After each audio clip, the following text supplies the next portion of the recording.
All right, welcome back to the Talk to Me Petey D podcast. I'm your host, Petey D, aka Peter Dempsey, aka Pete Dempsey, the man of many aliases that all sound remarkably similar.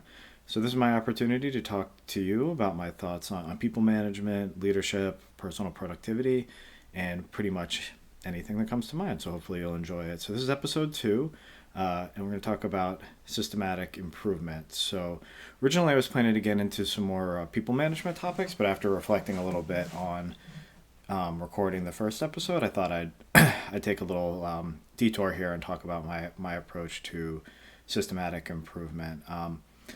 So, a lens that's been really helpful for me to think about how to approach self improvement or improvement, whether it's in a system externally or not just in myself, um, has been through some of my training and my journey in Brazilian Jiu Jitsu. And I've been fortunate from a learning perspective to have two different eras that I've trained in and two different approaches and mindsets with very different outcomes.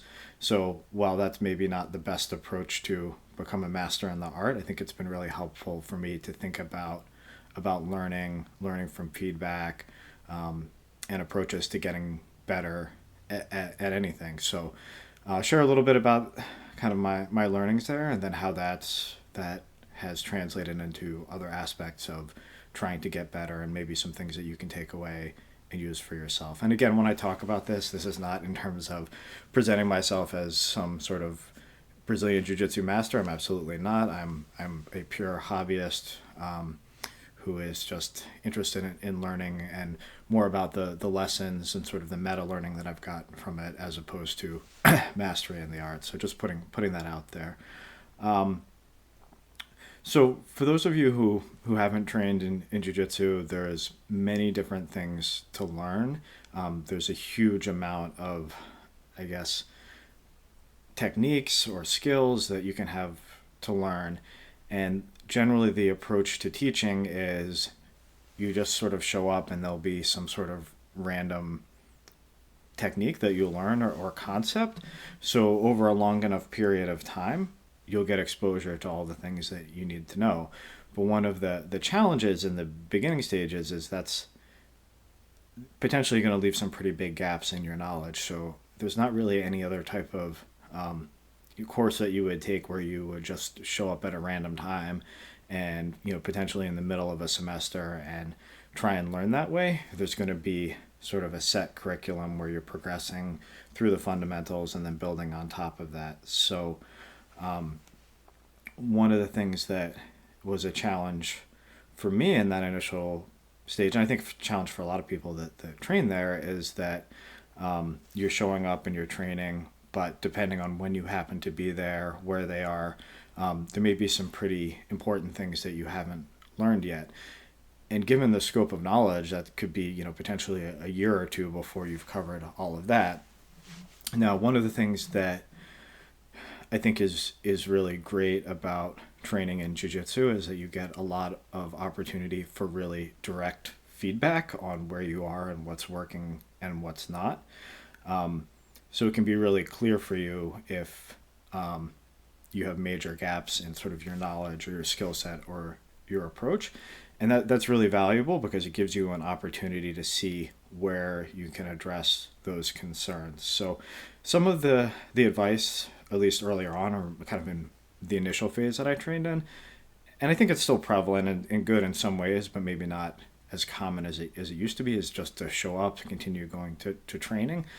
And I think that's good, but it sort of misses the intentional aspect of it. And if you want to get better in a particular area, I think it's really important to be self-aware and self-critical, and then intentional about addressing those areas that you're not where you want to be.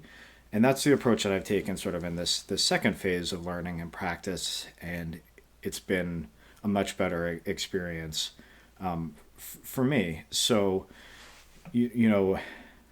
it's helpful to have a real clear understanding of where your gaps are. One of the things that I like about jiu-jitsu is it's pretty obvious when things aren't working. There is sort of the mental pain and frustration of things not going the way you like, but also usually some physical discomfort to give you a real clear feedback about where you have gaps. So the thing that I changed in sort of my second iteration of training is to focus on the biggest gaps where I felt I was getting myself into trouble or I wasn't being successful. So, and then taking a systematic approach to that to, okay, this is the first place where things aren't working out for me. Let me go and really focus on addressing that problem.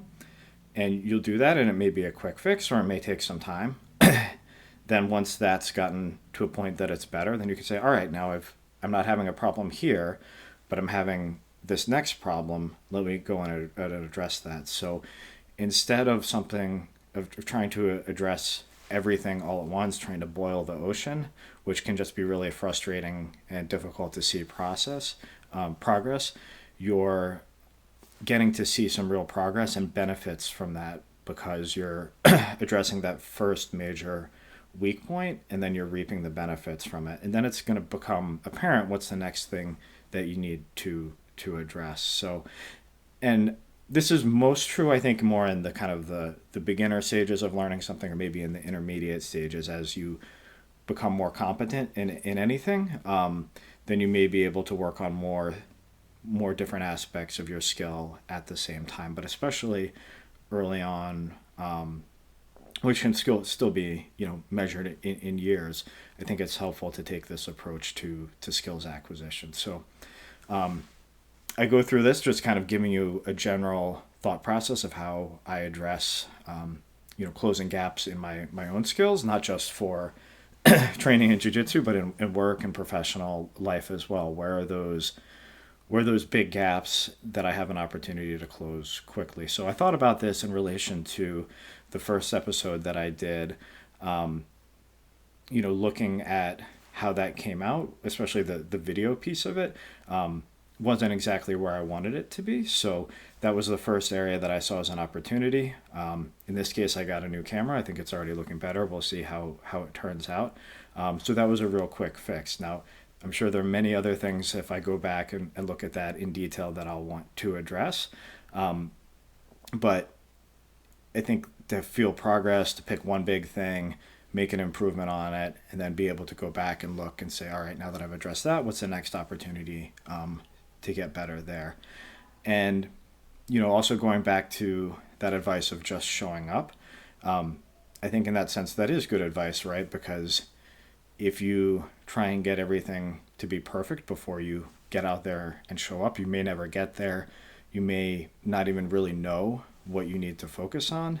You may think you know, but it may not actually be accurate. So I think there's truth in both approaches, to be intentional and self-directed on what you're working on, but also just show up and play your game, whether that's in training or in professional life, and learn from that, because what happens in the real world may not be exactly what you thought it would be. And then the last piece here is trying to have some detachment when looking at your own areas of opportunity to develop. If you're not good at a particular skill, or if you have weaknesses there, just it's good to focus on that and say, okay, this is something that I want to address to get better here. But it's not a reflection of me, my personal value as a good person or a competent human being.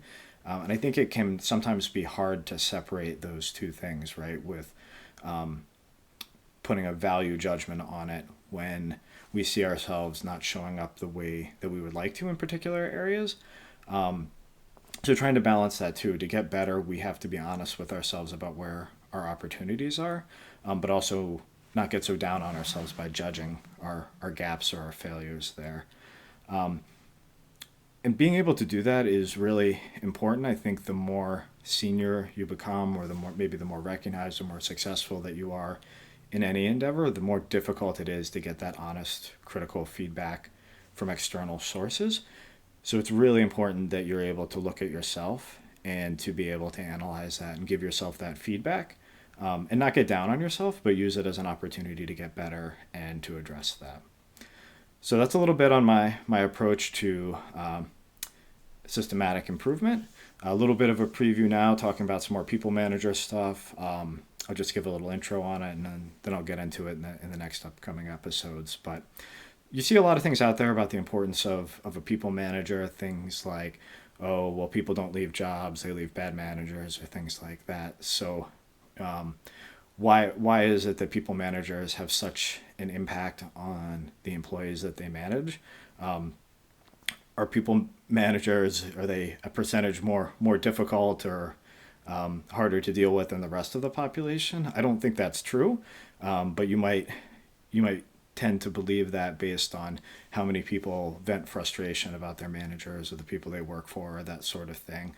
The reality is it's a lot to manage emotionally as a people manager at times. I mean, you think about the stress that you might have as an individual employee if you're not a people manager.